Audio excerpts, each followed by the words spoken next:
ఒక కుమారుడు ఒక హత్యా నేరంలో పట్టుబడ్డాడు.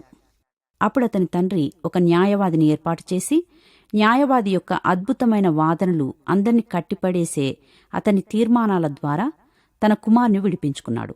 అంతా అయ్యాక న్యాయవాది ఆ ధనవంతుని వద్దకెళ్ళి తన న్యాయవాద రుసుము చెల్లించమని అడుగుతూ, నేనేమైనా ఎక్కువ అడుగుతున్నట్టు మీరు తలస్తున్నారా అన్నాడు.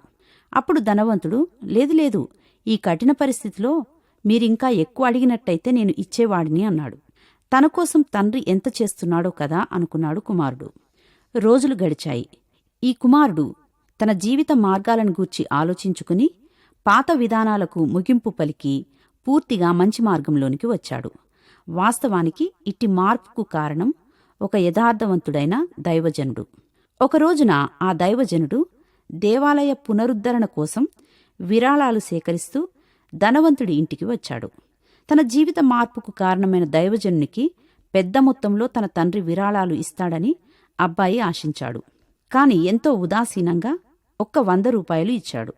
తనను నేరం నుండి కాపాడిన న్యాయవాదికి పెద్ద మొత్తంలో విరాళమిచ్చి, తన జీవిత మార్పుకు కారణమైన దైవజనునికి 100 మాత్రమే ఇవ్వడం అనేది అతని తండ్రి విలువలు ఏ విధంగా ఉన్నాయో అనేది ఆ అబ్బాయికి అర్థమైంది.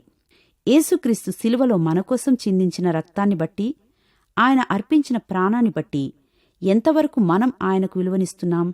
యేసు త్యాగం వెలకట్టలేనిది. ఇకనైనా ఈ గొప్ప విలువలను గుర్తిద్దామా?